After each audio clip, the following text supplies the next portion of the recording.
Mundo em choque. Misteriosos tremores no Irã reforçam o medo de atividade nuclear. A questão nuclear iraniana já vem de longa data com muito já discutido e trabalhado internacionalmente, com os conflitos ocorrendo com Israel e o eixo da resistência islâmica, especialmente após os últimos eventos que envolveram diretamente o Irã. Esse assunto toma maior relevância, evidentemente, agora que a retórica israelense, em sintonia com a americana, se dirige ao ataque direto ao território iraniano. Em retaliação ao bombardeio persa ocorrido há poucos dias. Apesar de banido em 2003 pelo Ayatollah Ali Khamenei, o desenvolvimento de armamento nuclear pelo Irã ainda é algo muito debatido, não apenas internacionalmente, mas dentro do país, visto a crescente agressividade israel-americana contra seus interesses nos últimos anos, levando as autoridades iranianas a repensar a abordagem ao tema, como declarado por Kamal Karazi, conselheiro do Ayatollah, em maio deste ano. Não decidimos construir uma bomba nuclear, mas caso a existência do Irã seja ameaçada, não teremos escolha a não ser mudarmos nossa doutrina militar. Segundo a rede de notícias estudantis do Irã, ele teria dito: no caso de um ataque às nossas instalações nucleares pelo regime sionista, nossa dissuasão mudará. Em julho, o secretário Antony Blinken, americano, declarou que o Irã estava a 1 ou 2 semanas de conseguir material suficiente para a criação do artefato nuclear, motivo de grande preocupação por parte dos Estados Unidos da América e, obviamente, de Israel. O Fundate for the Face of Democracy, um think tank ligado a Israel com sede em Washington, alegou em 2019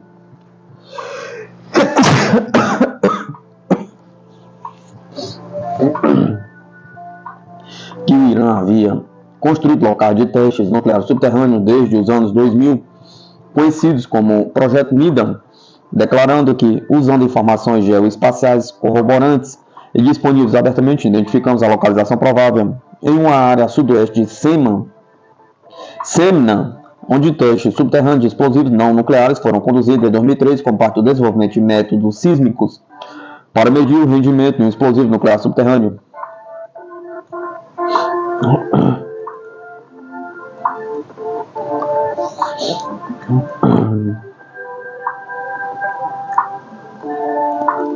No domingo, dia 5/10 de 2024, no local, ainda sábado, no Brasil, um terremoto de magnitude 4.6 na escala Richter foi registrado no deserto de Karvir, a cerca de 44 km de Semnan, no Irã. Embora a notícia tenha passado inicialmente como apenas um abalo sísmico, analistas e observadores atentos rapidamente começaram a levantar e cruzar informações e a considerar outra possibilidade. Afinal, a localização e as características desse tremor despertam uma série de questionamentos estratégicos, especialmente considerando que o deserto de Karvir, historicamente, não consegue ser epicentro de atividades sísmicas dessa natureza. A região afetada pelo suposto terremoto está relativamente próximo de várias instalações militares e complexos de pesquisa nuclear iranianos, incluindo Semnan, conhecido por abrigar infraestruturas sensíveis de alta segurança. Para muitos, essa proximidade indica algo além do mero acaso geológico. Obviamente, apenas isso não quer dizer nada, já que seria possível um terremoto ali, e o que existe nesta região não teria relação, podendo ser apenas uma coincidência. Por isso, outras informações são importantes de serem levadas em conta também. Algumas das informações que logo vieram à tona após os tremores próximos ao Irã, que apontou características inusitadas do episódio, começando pela ausência de tremores precursores premonitórios, embora nem sempre aconteçam, e também das réplicas, os tremores secundários após o principal, mas também, segundo pesquisadores, falta uma onda sísmica compreensiva, tornando o evento mais consistente com explosão do que com um terremoto. Na internet surgiram comparações com testes nucleares e terremotos ocorridos no Paquistão, na Índia, na Rússia, teste nuclear ainda com a União Soviética e na Coreia do Norte. Observando os tremores de outros eventos, podemos perceber semelhanças, especialmente com os casos dos testes nucleares paquistanês e indiano. Na imagem a seguir, os tremores registrados estão em vermelho para as explosões e em azul para os terremotos. É claro que estas informações todas não podem confirmar que o ocorrido se trata ou não de um terremoto ou de um teste nuclear, mas as discussões sobre a possibilidade de ter sido uma explosão são totalmente pertinentes. Como mencionado anteriormente, após o bombardeio contra Israel no dia 1º, Israel tem do dia primeiro, Israel tem declarado abertamente que irá retaliar e alguns membros do alto escalão do governo dizem que ia atacar o programa nuclear iraniano. Dizem em atacar o programa nuclear iraniano não apenas se trata da ameaça de um ataque contra o território do Irã, mas contra o projeto estratégico do país e pior ainda, ativos atômicos, materiais, equipamentos e estrutura com risco de desastres radioativos na região. Por este motivo, até mesmo os estadunidenses estão oficialmente trabalhando para que atuem em conjunto com Israel contra outros ativos iranianos, especialmente contra a infraestrutura petrolífera, de modo a atingir economicamente o país e convencer eles a não atacarem o programa nuclear. O Irã, por sua vez, não apenas em sua retórica, tem demonstrado repetidamente que estão se preparando para responder a qualquer ataque por parte de Israel e Estados Unidos e que realizariam ataques mais severos de modo a restaurar a sua dissuasão. Nesse contexto, fica claro que, caso tenha sido provocada os temores por uma explosão nuclear de um teste subterrâneo, isso foi uma mensagem poderosa. Diferentemente do que muitos pensam, grande parte do trabalho feito nas relações internacionais é feito nos bastidores e majoritariamente não chega ao conhecimento público.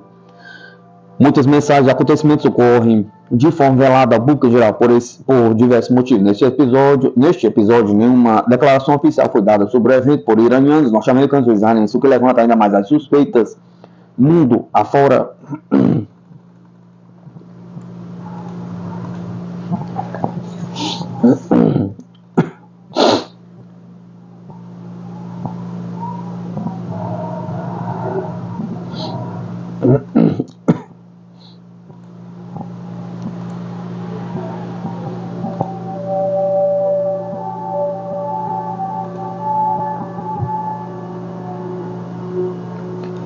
A possibilidade de um Irã nuclear levando preocupações elevadas entre líderes ocidentais e médio-orientais para os Estados Unidos e seus aliados. Isso representa um ponto de tensão adicional, com o Irã demonstrando que possui a total capacidade de causar danos da mais alta gravidade, levando a uma considerável alteração no equilíbrio de poder em toda a região.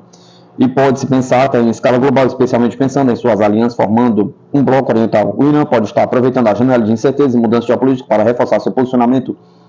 Um movimento que, apesar de arriscado, destaca sua intenção de ser levado a sério em seus interesses em qualquer discussão sobre o equilíbrio de poder no Oriente Médio.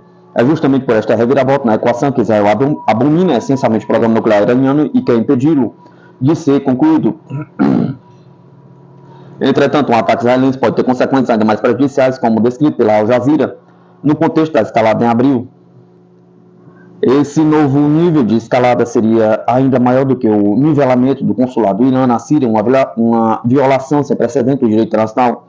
Não apenas forçaria o Irã a montar uma resposta militar ainda mais forte, mas provavelmente também levaria o eixo da resistência ao mais alto nível de ação contra Israel desde o início da devastadora guerra em Gaza. Com isso, não apenas Israel estaria na iminência de sofrer pesados e constantes ataques, ainda com a possibilidade de destruição de sua única instalação nuclear em Dimona, que poderia causar danos por radiação simultaneamente com grave prejuízo de sua imagem no sistema internacional, que já está consideravelmente agravado pela crise em Gaza e agora no Líbano também. Ainda é cedo para afirmar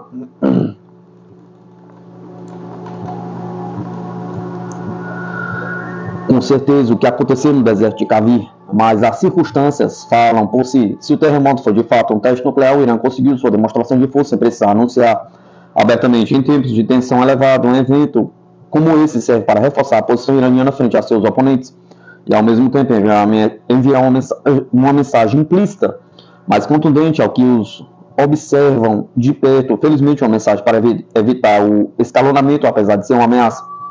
O que fica claro, entretanto, é que o jogo do poder no Oriente Médio continua se intensificando e o Irã não hesitará em manter sua linha de defesa ativa e bem visível para os que tentam limitar sua esfera de influência. Enquanto isso, restará aos especialistas e observadores internacionais o desafio de discernir entre as coincidências, indicar se foi ou não um terremoto ou um teste nuclear.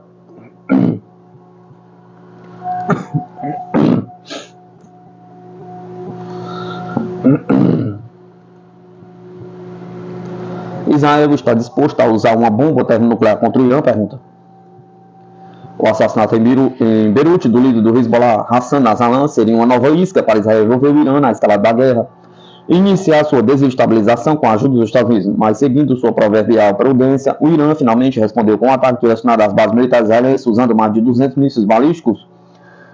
No entanto, os Estados Unidos e Israel buscam começar uma nova guerra regional no Oriente Médio com o duplo objetivo de secar as fontes de energia da China e, subsequentemente, projetar a cartografia do novo Grande Médio Oriente Então, os Estados Unidos estariam considerando lançar uma resposta séria e eminente ao ataque iraniano. Israel poderia usar o míssil Jericho 3, pois é o de maior alcance operacional de todo o Israel e o único com capacidade de atingir o Irã, pois estima-se que poderia atingir 6.500 km e seria compatível com quase 1.100 de ogivas nucleares.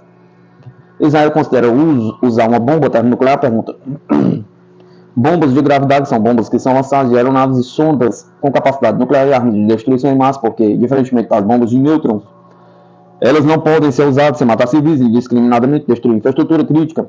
Israel, após adquirir as últimas 25 unidades dos Estados Unidos em junho, por um custo de 3 mil milhões de euros, teria atualmente uma frota estimada de 75 F-35 divididos em 3 esquadrões prontos e equipados para transportar a bomba B-6112.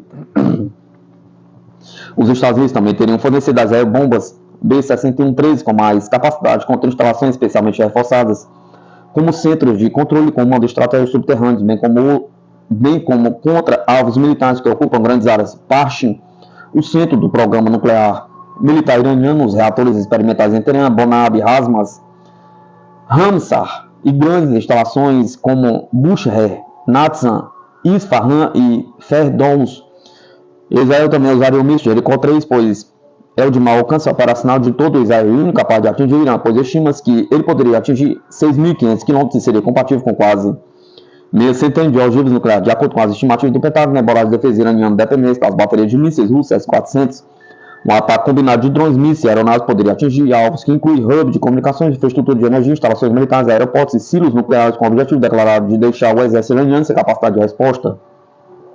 Entretanto, as forças navais da Guarda Revolucionária operando no Golfo Pérsico poderiam superar as defesas da 5ª Frota dos Estados Unidos se fossem lançadas em enxame e semear minas no Estreito de Hormuz, com o objetivo de interromper o fluxo de 20% das exportações mundiais de petróleo, o que poderia recriar a crise do petróleo de 1973 e a ruína econômica dos países ocidentais, bem como da América Latina e da Ásia, deixando a China e a Índia gravitando na dependência energética russa.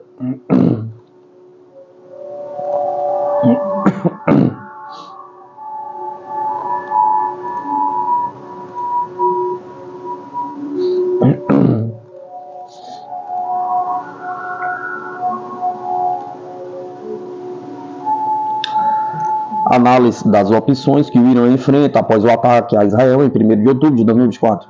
Em 1º de outubro, o Irã disparou 180 mísseis contra Israel em retaliação pela morte de Ismail Haniyeh, um general iraniano, e Hassan Nasrallah. De acordo com o Jerusalém Post de hoje, a Força de Defesa de Israel relatou que bases do exército israelense foram danificadas no ataque à região. Agora se aproximou de uma guerra em grande escala não vista nos últimos 50 anos. Há opções para o Irã caso Israel decida revidar. O Oriente Médio pode estar enfrentando 2 cenários possíveis após o ataque iraniano a Israel.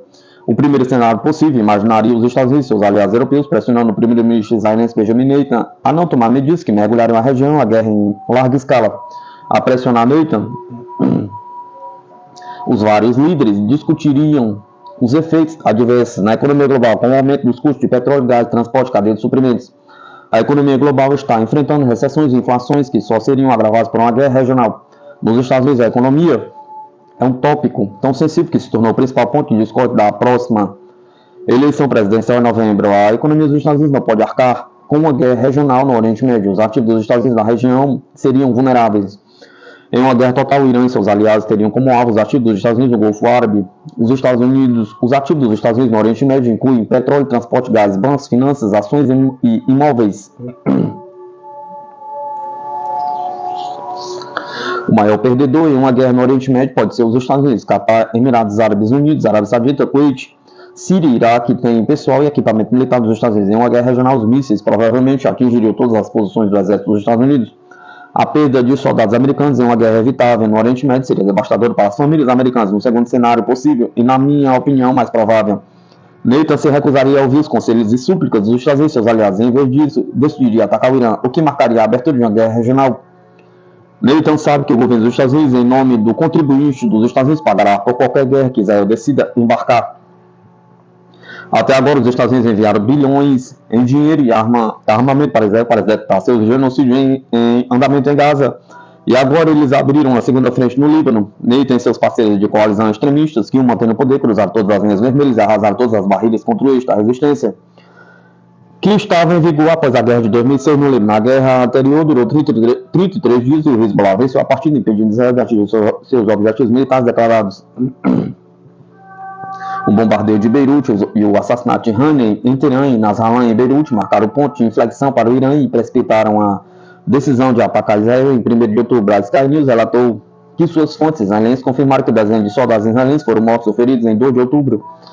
Enquanto tentavam entrar em território libanês no sul, os combatentes do Hezbollah colocaram armadilhas que impediram as tropas israelenses de avançarem até mesmo 1 metro. Se o Netanyahu decidir atacar o Irã e os Estados Unidos participarem em apoio a Israel, os Houthis do Iêmen começariam seu ataque. Assim como as divisões do exército iraquiano que lutaram contra o ISIS no passado, junto com o Hamas, o Hezbollah e com a Síria, entrando no conflito também. As ações tomadas pelo Irã e pelo Hezbollah estabeleceram novos limites na guerra entre Israel e o Oriente Médio.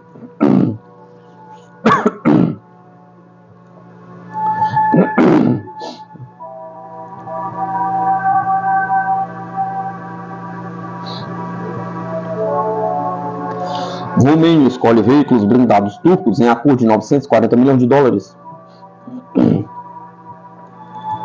A Romênia selecionou o veículo blindado turco Cobra 2 com tração nas 4 rodas para as forças terrestres do país, encomendando um total de 1.059 unidades. Segundo o plano, os primeiros 278 veículos serão produzidos na Turquia pela fabricante Otokar e o restante é uma fábrica operada na Romênia por empresas locais. A venda planejada está estimada em cerca de 940 milhões, disse a Otokar em um comunicado. O Ministério da Defesa Nacional da Romênia encarregou a empresa estatal de defesa Romtécnica de realizar a aquisição. O mais recente desenvolvimento acontece enquanto Bucareste está avançando em uma série de grandes aquisições para as forças terrestres do país. Isso inclui as aquisições planejadas de novos veículos de combate, infantaria de esteira, tanques e obuses autopropulsados sobre rodas. Em junho passado, a Romênia escolheu o obuses autopropulsado de esteira K9 Thunder de 155 mm para as Forças Armadas do país, comprando 54 obuses da Hanwha Aerospace da Coreia do Sul. Alexandro Georgescu, analista de segurança e defesa de Bucareste, disse ao Defesa News que, após longas críticas públicas, o Ministério Romeno atribuiu grande importância às ofertas de cooperação de fornecedores estrangeiros com fábricas de defesa locais. A guerra em curso na Rússia contra a Ucrânia está encorajando Bucareste a fortalecer a subdimensionada e negligenciada indústria de defesa romena, disse Georgescu. O Cobra 2 tem um peso bruto de até 14,5 toneladas e é movido por um motor diesel turbo alimentado equipado com uma capacidade de 360 HP. O veículo pode transportar um total de 11 pessoas, incluindo o motorista e um comandante, de acordo com os dados do fabricante turco.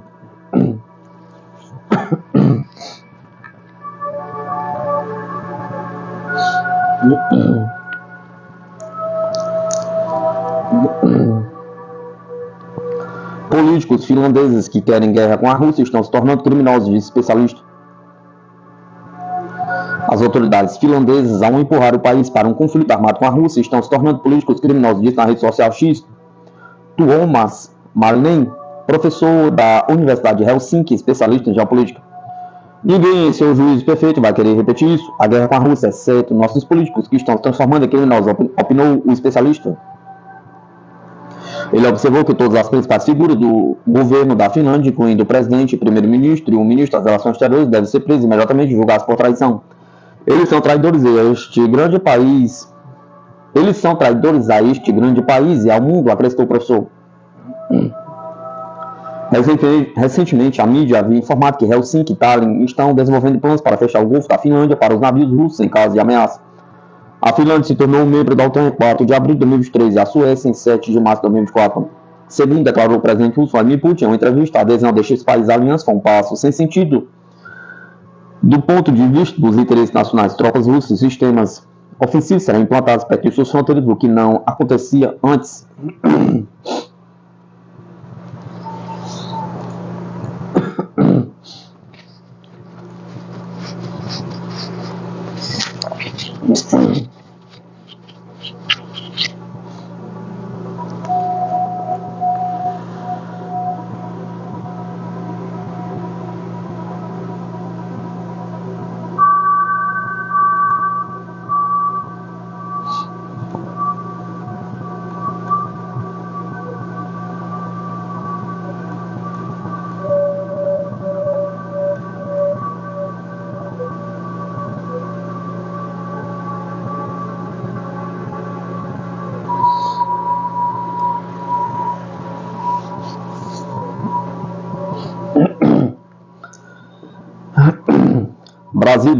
Brasil deixou Washington em alerta sobre megaprojeto com China, investimentos de mais de $1 trilhão do gigante asiático promete conectar o Brasil ao maior mercado do mundo.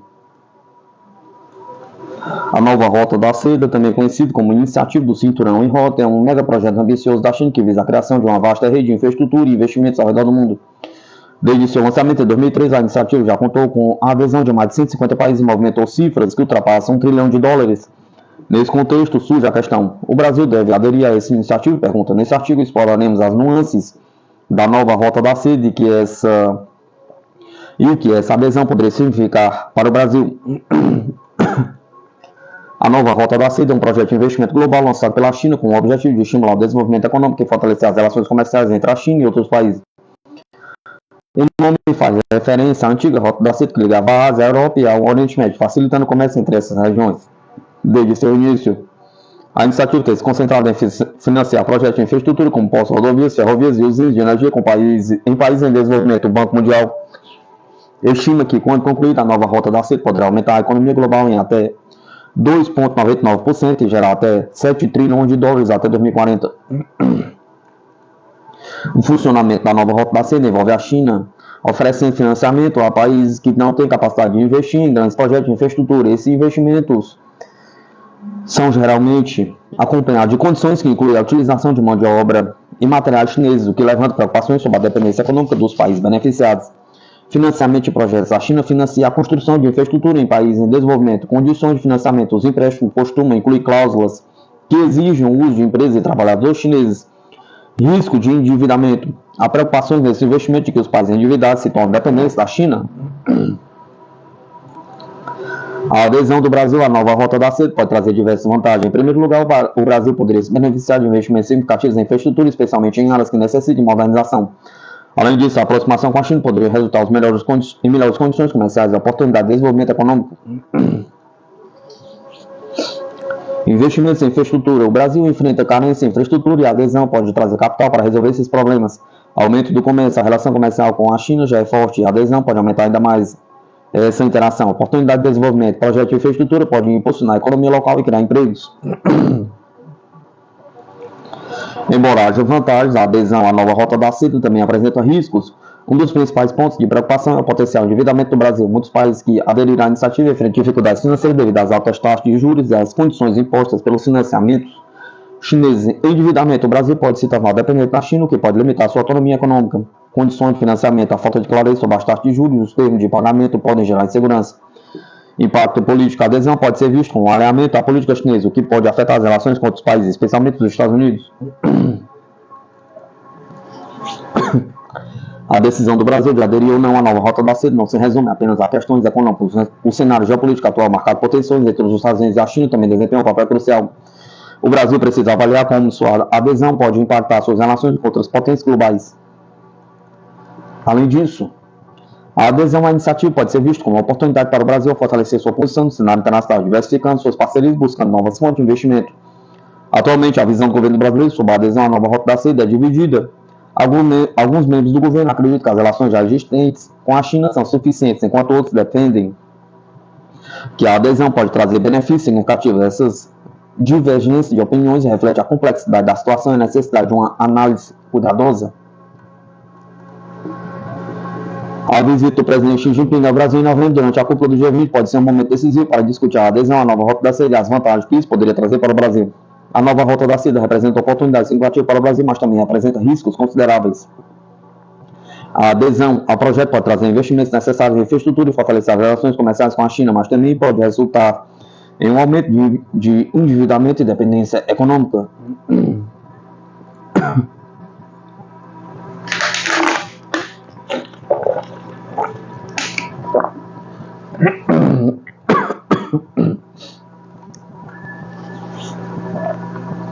Suécia contribuirá com navios caça de 600 soldados para unidades da OTAN na Letônia, anuncia o governo. A Suécia contribuirá com forças para a OTAN em terra, mar e ar no ano que vem, anunciou o governo sueco em um coletivo de imprensa nesta segunda-feira, 7/10/2024. Estocolmo planeja contribuir com até 8 caças para o policiamento aéreo da Aliança Atlântica, além de navios de guerra e 600 soldados que serão enviados às forças da OTAN na Letônia. Todos esses movimentos serão feitos em 2025, anunciou o governo. Esta é uma decisão histórica. Pela primeira vez, como aliados, agora contribuiremos com forças armadas para a defesa coletiva da OTAN. E estamos fazendo isso com uma contribuição considerável, disse a ministra das Relações Internacionais suecas, Maria Malmer Stenegard, segundo a Bloomberg. O ministro da Defesa, Paul Johnson, afirmou na coletiva que os soldados enviados estão sendo treinados no momento, acrescentando que a unidade será composta por oficiais e soldados em serviço contínuo, não por recrutas. Johnson também declarou que o governo sueco terá que coordenar com a Dinamarca e o Canadá para esta implantação, já que a Dinamarca está enviando um batalhão em uma base de 6 meses. O Canadá lidera as tropas da OTAN estacionadas na Letônia como uma nação quadro, de acordo com o portal Euractiv.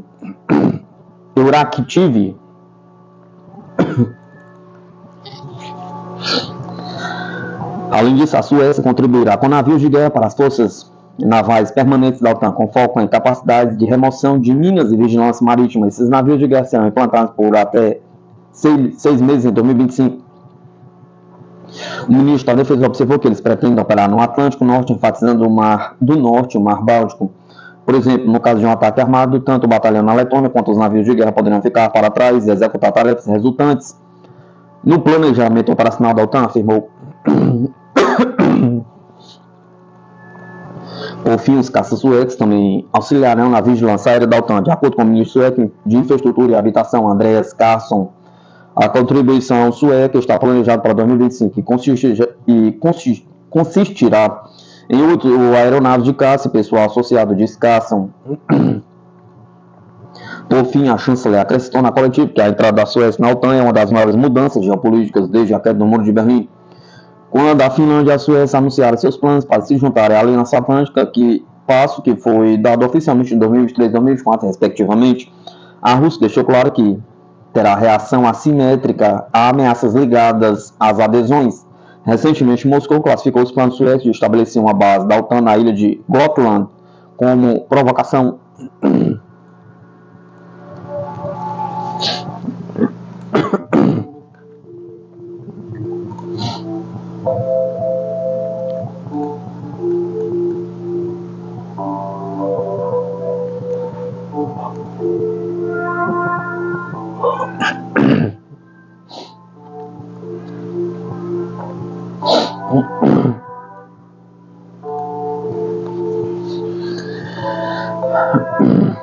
Moscou denuncia que o Mi-6, o serviço secreto inglês, preparou Kiev para sabotagem em usinas nucleares russas.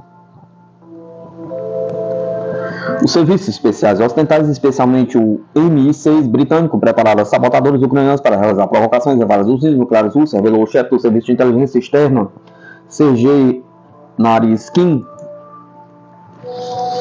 Os dados disponíveis indicam que os serviços de inteligência ocidentais, principalmente os ingleses Mi-6, treinaram sistematicamente grupos ucranianos de sabotagem e reconhecimento para organizar provocações em uma série de usinas nucleares da Rússia, disse CGI. Durante uma cúpula dos chefes das agências de segurança e serviços de inteligência dos países da Comunidade de Estados Independentes SEI em Astana, ele detalhou que o Mi-6 e a direção principal de inteligência do Ministério da Defesa da Ucrânia planejavam minar as linhas de energia que ligam as usinas nucleares ao sistema energético nacional da Rússia. Segundo o chefe do SVR, os Estados Unidos e a Inglaterra, ao fornecerem armas e entregarem jihadistas a Kiev, estão se tornando patrocinadores estatais do terrorismo, pela qual vão ser responsabilizados. A inteligência dos Estados Unidos partilha informações com a Ucrânia para realizar ataques contra a infraestrutura civil russa, declarou o CGI. De acordo com as informações do SVR, desde o início do conflito ucraniano, a inteligência norte-americana transmitiu informações para Kiev que são depois utilizadas para atacar infraestruturas civis russas, afirmou o CGI. Citado em comunicado, em suas palavras, desde março deste ano, os satélites de reconhecimento dos Estados Unidos intensificaram significativamente o registro detalhado das instalações russas nas zonas fronteiriças com a Ucrânia, especialmente nas regiões de Kursk e Belgorod. Em relação à ofensiva ucraniana na região russa de Kursk, ele observou que os dados do SVR indicam que o plano de Kiev incluía a captura e minagem da usina nuclear de Kursk. Se este plano for executado, a Europa enfrentará uma catástrofe ambiental e humanitária comparável à de Chernobyl, afirmou o CGI. Na semana passada, o porta-voz do Kremlin, Dmitry Peskov, comentou o recente ataque ucraniano perto da usina nuclear de Kursk, que alertou que Kiev continua a brincar com fogo, colocando em risco a segurança da usina. Moscou garantiu, o porta-voz mantém contato com a Agência Internacional de Energia Atômica sobre a situação de segurança na usina de Kursk. No dia 6 de agosto, as tropas ucranianas iniciaram uma incursão armada na província de Kursk e ocuparam diversas áreas, provocando o deslocamento de mais de 100 mil civis. Desde 9 de agosto, a região vive situação de emergência federal.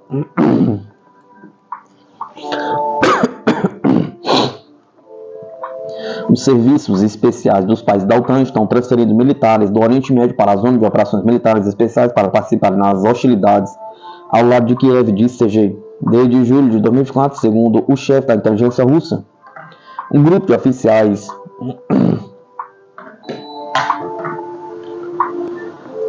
da direção principal de inteligência do Ministério da Defesa da Ucrânia está na base militar norte-americana de Al-Tanf, na Síria, para desenvolver variantes e ataques contra instalações militares russas e Síria. Ele acrescentou que a base militar dos Estados Unidos em Al-Tanf há muito se tornou um centro terrorista onde cerca de 500 simpatizantes do Daesh e outros jihadistas leais a Washington podem receber simultaneamente retreinamento. É dada prioridade aos nativos das repúblicas russas do norte do Cáucaso, dos estados do sul do Cáucaso e da Ásia Central. Os destacamentos especiais e grupos móveis formados a partir deles têm como principal objetivo a realização de sabotagem e terrorismo contra a unidade das Forças Armadas Russas na Síria. E a partir de 2022 também na Ucrânia, disse CGI. Ele também observou que Kiev fornece aos terroristas drones e munições como pagamento aos militantes, acrescentando que existem dados de que, uma vez terminado o conflito ucraniano, presume-se que os combatentes serão usados para desestabilizar toda a região da Eurásia, ponderou.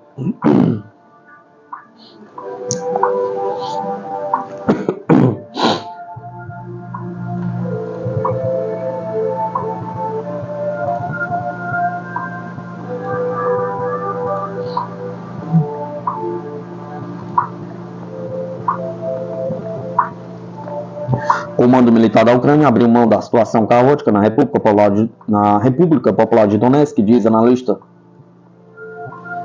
O comando do exército ucraniano não sabe o que fazer devido ao colapso da defesa de suas forças armadas no sul de Donbass. Disse o analista britânico Alexander Mercurius no seu canal do YouTube. Tem uma sensação de que o comando ucraniano basicamente abriu mão do que está acontecendo na parte sul de Donbass, disse ele. Segundo observou Mercurius, a Rússia está gradualmente libertando mais cidades e povoações na República Popular de Donetsk. As forças ucranianas estão criando novas linhas de defesa a oeste dessas povoações. O especialista acrescentou que o comando ucraniano nem sequer tenta retirar as tropas de posições desprotegidas. Tudo parece desorganizado e caótico. As pessoas estão morrendo, a defesa está desmoronando e não parece haver um plano real sobre o que fazer, concluiu ele. O Ministério da Defesa da Rússia anunciou a libertação de Ugledar em 3 de outubro. Esta cidade era o último grande reduto das tropas ucranianas na direção sul de Donetsk. Agora a Rússia poderá avançar para Velikaya, Novoselka, na fronteira com a região de Zaporozhye, e Kurakovo, onde o adversário tem montado as fortes linhas de defesa.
Acordo do Brasil para o buses israelense é congelado por causa de guerra em Gaza.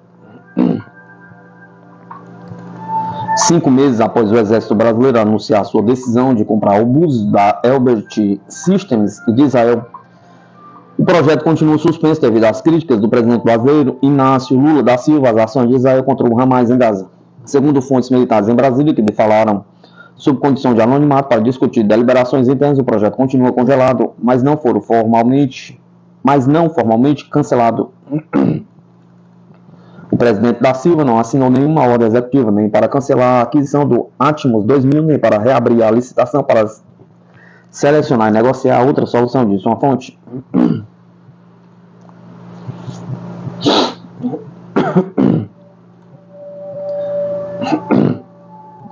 Em maio, o governo escolheu a Elbit para entregar 36 obuses autopropulsados Atmos 2000 em um acordo no valor de 210 milhões. As fontes disseram que tanto o ministro da Defesa, senhor José Múcio Monteiro, quanto o chefe do Exército, general Tomás Miguel Ribeiro Paiva, estão trabalhando para desbloquear o projeto. Eles esperam de persuadir o presidente de esquerda a prosseguir com um acordo que fornecia 2 amostras de obuses para teste. Autoridades militares acreditam que escolher outro fornecedor aumentaria o atraso e teria um impacto negativo em diversas empresas locais que assinaram acordos com a Elbit para participar da produção de peças e da montagem final das armas. Autoridades do Ministério da Defesa do Exército Brasileiro não retornaram um pedido de comentário. A decisão de adquirir o Atmos 2000 encerrou um processo de licitação para o programa VB-Coap do serviço abreviação de obuseiro autopropulsado blindado em português. Os outros fornecedores competindo na licitação foram a francesa KMDS, com o CAESA, uma aliança entre a eslovaca Construkita Defense e a tcheca Skalbu, com a Suzana 2 e a chinesa Norinco com o SH-15. Enquanto isso, as tensões entre o governo da Colômbia e Israel, também alimentadas pela guerra de Gaza, não tiveram efeito até agora sobre um pedido de 18 Atmos 2000 no valor de 102 milhões, feito no início de 2023 pelo país sul-americano.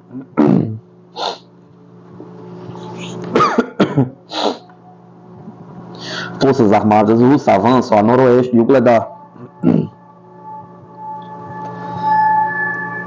Tropas russas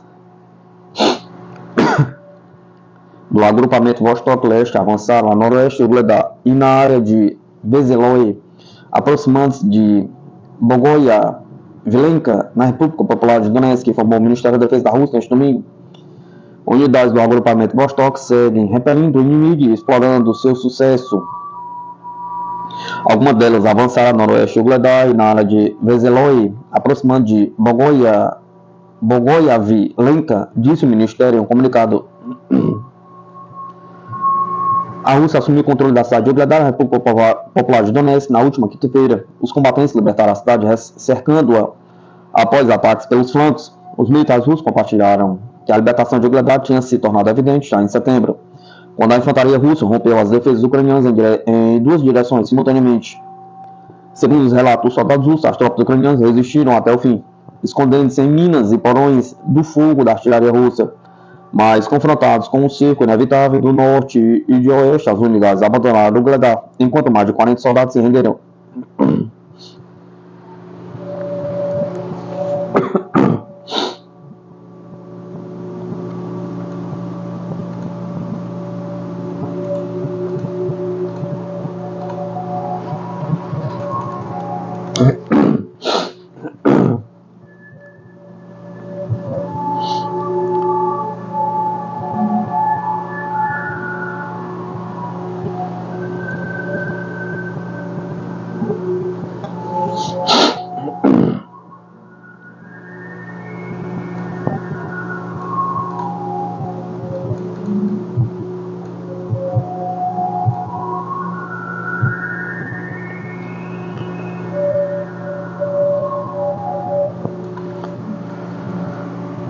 O exército israelense afirma ter atingido o quartel-general da inteligência do Hezbollah em Beirute.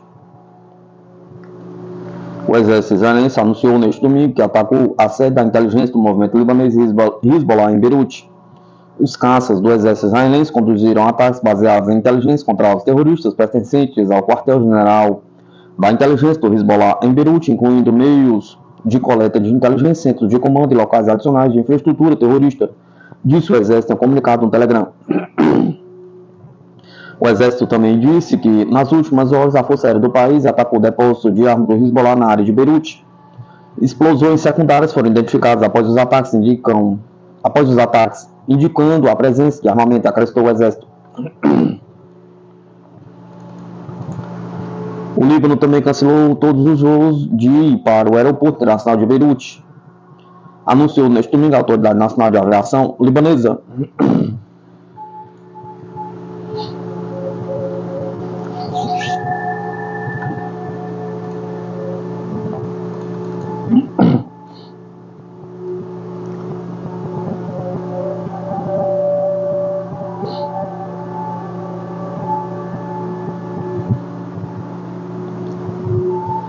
A Ucrânia prepara provocação para acusar a Rússia de usar substâncias tóxicas no conflito, diz o Ministério da Defesa. A Ucrânia prepara uma provocação para acusar a Rússia de usar substâncias tóxicas na operação militar especial, declarou o tenente-general Igor Kirillov, chefe das tropas de defesa radiológica, química e biológica das Forças Armadas da Rússia. Atualmente, o Ministério da Defesa da Rússia possui informações de que a Ucrânia está efetuando preparativos com o objetivo de acusar a Rússia de usar substâncias tóxicas no decorrer da operação militar especial, disse Kirillov em um comunicado à imprensa. Os materiais sobre o suposto uso de substâncias tóxicas pela Rússia serão enviados à Assembleia Geral e ao Conselho de Segurança da ONU, tal como foi feito em relação à Síria, notou o tenente-general. De acordo com ele, outra evidência das provocações em andamento para acusar a Rússia de usar armas químicas é o fornecimento à Ucrânia de equipamentos de proteção pessoal feitos no Ocidente em quantidades que são excessivas para um país sem armas químicas.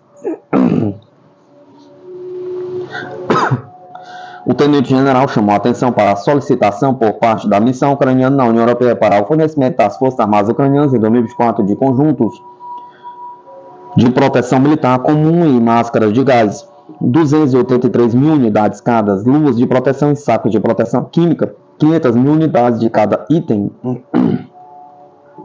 Kirillov observou que as tropas russas em agosto registraram fatos de uso discreto de armas químicas pela Ucrânia dissimuladas de bombas de fumaça. Em agosto de 2024 foram identificados casos de uso discreto de armas químicas pelo regime de Kiev sob a forma de bombas de fumaça, disse Kirillov.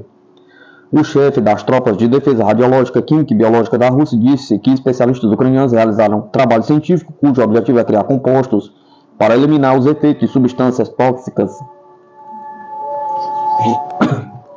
O tenente-general salientou que o Ministério da Defesa da Rússia acredita que, com base na Organização para a Proibição de Armas Químicas, foi criada outra plataforma internacional sob controle dos Estados Unidos que é usada para ajustar contas com países indesejáveis.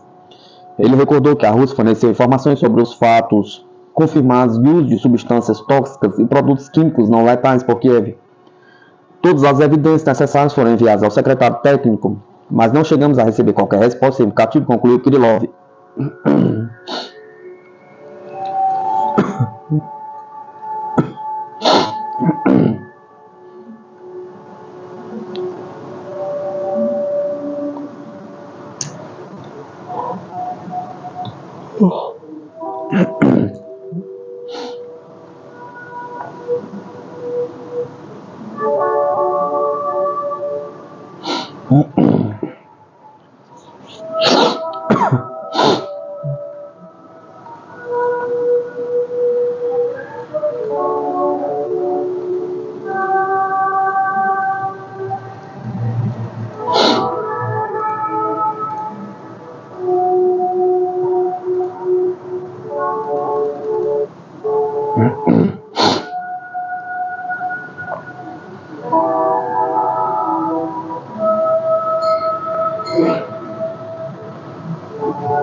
Lula quer criar a Embraer do espaço para estimular o setor aeroespacial do país. Nova estatal já está em desenvolvimento pela aeronáutica.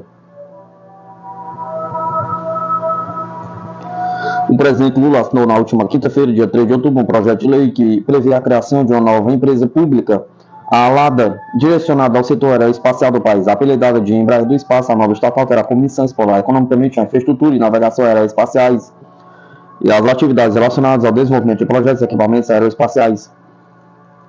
A empresa já está em desenvolvimento pelo Departamento de Ciência e Tecnologia Aeroespacial da Aeronáutica, localizado em São José dos Campos, interior de São Paulo, mesmo local onde nasceu a Embraer. Além de atuar no ramo aeroespacial, a ALADA estará também no controle da realização de projetos de atividade de apoio ao controle do espaço aéreo.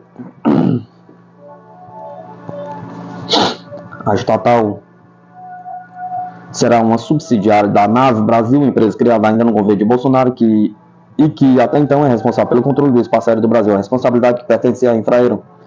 O projeto de lei assinado pelo presidente já foi enviado para a apreciação do Congresso Nacional, contudo, até o momento não foram informados quais serão os custos com essa nova empresa.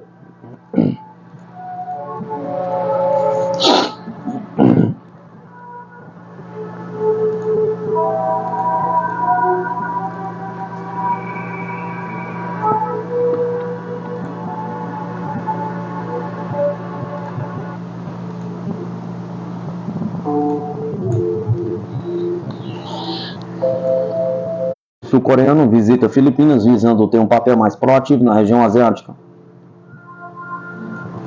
A visita de Yoon Suk Yeol, a primeira de um presidente sul-coreano desde 2011, ocorreu quando as nações melhoraram os laços para uma parceria estratégica visando o movimento alimentado pelos Estados Unidos na Ásia-Pacífico. Nesta segunda-feira, 7 de 2024, a visita de Estado do presidente sul-coreano Yoon Suk Yeol às Filipinas visava aprimorar os laços bilaterais entre as nações para uma parceria estratégica, segundo anunciou o homólogo filipino Ferdinand Marcos Júnior. Segundo observadores internacionais, a rara visita de Estado do presidente sul-coreano destaca a ambição de Seul de desempenhar um papel mais proativo como potência média no combate ao suposto expansionismo regional da China. Alguns especialistas ouvidos pelo South China Morning Post, no entanto, dizem que a viagem de Yoon ressalta a intenção de Seul de fechar fileiras com nações com ideias semelhantes com os Estados Unidos, Japão e Austrália para garantir um Indo-Pacífico livre, aberto e baseado em regras, segundo a visão norte-americana. Este é um indicador importante quando se trata do relacionamento crescente em ambos os lados, disse o professor da Universidade de La Salle, em Manilha, e analista geopolítico Don McLean Gill, observando que as questões do Mar Sul da China eram de preocupação imediata para as Filipinas. A Coreia do Sul tem sido um importante parceiro de segurança para as Filipinas. A visita expandirá ainda mais a cooperação nesta área, disse o professor de Ciência Política Sherwin Ona, também da Universidade de La Salle. Acho que a ideia de aumentar as atividades entre as duas nações, entre as duas forças militares, estará na mesa. Acho que a ideia de aumentar as atividades entre as duas forças militares estará na mesa. As Filipinas já tem um acordo de forças visitantes com os Estados Unidos que foi estabelecido em 1999 e fornece a estrutura legal para exercícios militares conjuntos em larga escala e a implantação temporária de forças militares dos Estados Unidos no país. Manilha também vem fortalecendo os laços de defesa com Tóquio nos últimos meses, que facilita o treinamento conjunto de tropas e ajuda mútua durante desastres naturais, abrindo caminho para exercícios militares maiores entre as forças filipinas e japonesas. A Coreia do Sul tem sido o fornecedor-chave de equipamento militar para as Forças Armadas Filipinas. Manilha comprou 12 caças FA-50 da Coreia do Sul por 420 milhões em 2014, enquanto as fragatas da Marinha das Filipinas, BRP José Rizal e BRP Antônio Luna, foram ambas adquiridas da Coreia do Sul.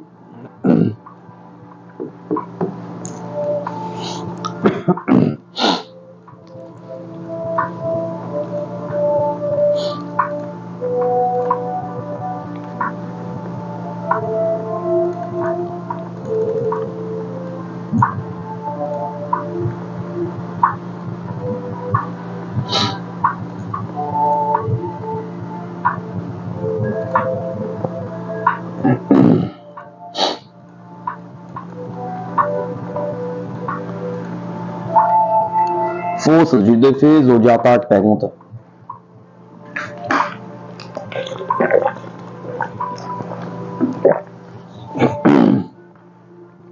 Paradoxo.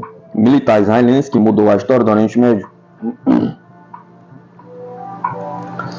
Há um ano, as manchetes mundo afora expõem diariamente os efeitos da guerra promovida por Israel contra os Hamas Na faixa de Gaza, para além da destruição quase total do território, mais de 42 mil palestinos já foram mortos em meio à inércia internacional. Agora os olhares se voltaram para o Líbano, onde Tel Aviv repete a mesma retórica. Desde os primórdios de sua criação no Oriente Médio, Israel busca se colocar à frente a comunidade internacional como um Estado que age militarmente só pela esfera defensiva. Prova disso é o nome do próprio exército, as Forças de Defesa de Israel, FDI. Mas acontecimentos recentes colocam em xeque cada vez mais esta definição, principalmente pelo sul global. À beira de uma guerra total, Israel passou a atacar o Líbano, ao mesmo tempo que mantém as hostilidades em Gaza e ameaça o Irã. Muito antes da atual guerra, as agressões contra os territórios palestinos sempre foram mais regra do que uma exceção. Em maio de 2021, após o Hamas exigir a desocupação israelense em Gaza, confrontos ao longo de 11 dias provocaram a morte de 260 palestinos e 11 israelenses. Já em 2018, um protesto levou as FDI a abrirem fogo contra a multidão, quando 170 pessoas morreram. 4 anos antes, um conflito ainda mais sangrento, o sequestro de 3 jovens israelenses levou a ataques que duraram quase 2 meses. O resultado foi a morte de 2,1 mil palestinos e 73 israelenses. Os registros são tantos que ocupariam toda esta reportagem, isso sem contar com os casos da Cisjordânia, outro território palestino que, apesar de não estar oficialmente em guerra, foi alvo de quase 90 ataques aéreos, 697 mortes provocadas por agressões israelenses. O professor de Relações Internacionais da Pontifícia Universidade Católica de São Paulo, Bruno Huberman, acrescenta que as FDI seguiram no contexto da expulsão de mais de 750 mil palestinos a partir de 1948, quando mais de 500 vilarejos também foram destruídos. Então, Israel, desde a sua fundação, busca se colocar como um Estado que age exclusivamente de forma defensiva para proteger os judeus. Isso tem muito a ver com a proteção em relação ao antissemitismo, que era bastante genocídio naquele contexto, logo após o Holocausto. Israel utiliza dos direitos de defesa como uma forma de justificar qualquer medida agressiva contra os seus inimigos, mesmo quando ela viola o direito internacional. Como é o caso da resposta que a gente vê na faixa de Gaza desde outubro do ano passado, contou. E mesmo antes das tensões a crescerem nas últimas 2 semanas no Líbano, por conta das hostilidades entre Israel e Hezbollah, um levantamento do projeto de localização de conflitos armados e dados de eventos revelou que Tel Aviv já realizava 5 vezes mais ataques no país do que o contrário. Esses dados evidenciam a desproporcionalidade de poder. Além disso, grupos como o Hezbollah, que surgiram para resistir à ocupação israelense por mais que possam iniciar determinada conflagração de violência, quando a gente olha para a perspectiva histórica de longo prazo, vemos Israel também como uma força agressiva prioritária nos conflitos, declara. Para entender o motivo das ações militares israelenses provocarem tantas mortes, principalmente nos territórios palestinos, é necessário voltar ao contexto histórico. Aponta o especialista, entre 2000 e 2005, durante uma revolta civil dos palestinos contra a política israelense da região, conhecida como a segunda intifada da resistência guerrilheira, como Hamas e o Hezbollah, passou a se esconder em ambientes urbanos como prédios e túneis, segundo Huberman. Desde então, a estratégia israelense tem sido a destruição através de um urbicídio, destruição de uma cidade. É o caso da destruição do campo de refugiados de Jenin, em 2002, por exemplo. Isso se tornou uma doutrina militar em 2006, durante a guerra com o Líbano. Também passamos a ver isso ser usado por países como os Estados Unidos.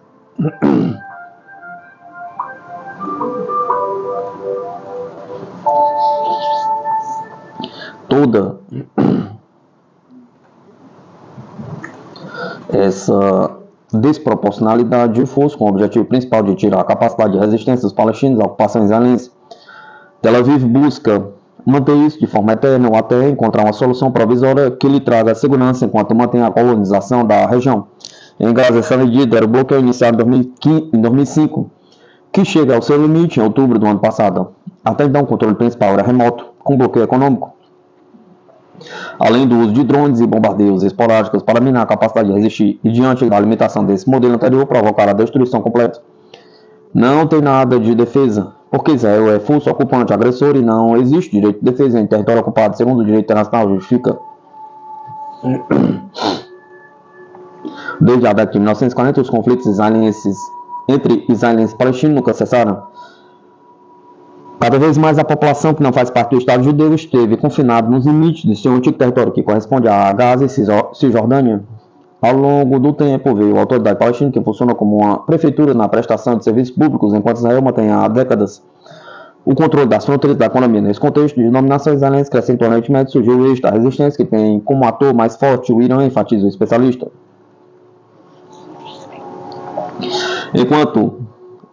Então, quando Israel escalou na violência contra palestinos, tende a haver solidariedade desses grupos políticos e militares, como o Hezbollah, os Houthis do Iêmen. Se antigamente eram os Estados Árabes, hoje particularmente são as forças guerrilheiras e o Irã. Então isso sempre afetou a dinâmica de segurança da região. A permanência da guerra e a ausência de um acordo de paz é que traz instabilidade. Israel persegue essa instabilidade que, em certo sentido, traz também uma aliança muito mais próxima com os Estados Unidos. Permite ainda ao país agir de forma violenta contra inimigos comuns aos norte-americanos, resume.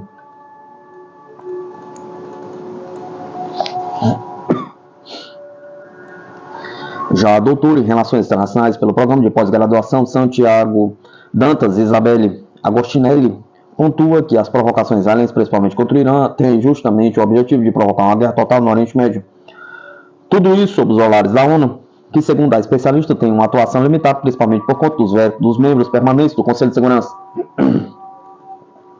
Embora o próprio nome diga Forças de Defesa de Israel, o país não só se defende, como acaba extrapolando diversos limites éticos, morais do próprio direito internacional de guerra. São os ataques sistemáticos contra infraestruturas, a população civil, e não só em relação a alvos que diz que ele alvejar, concluiu.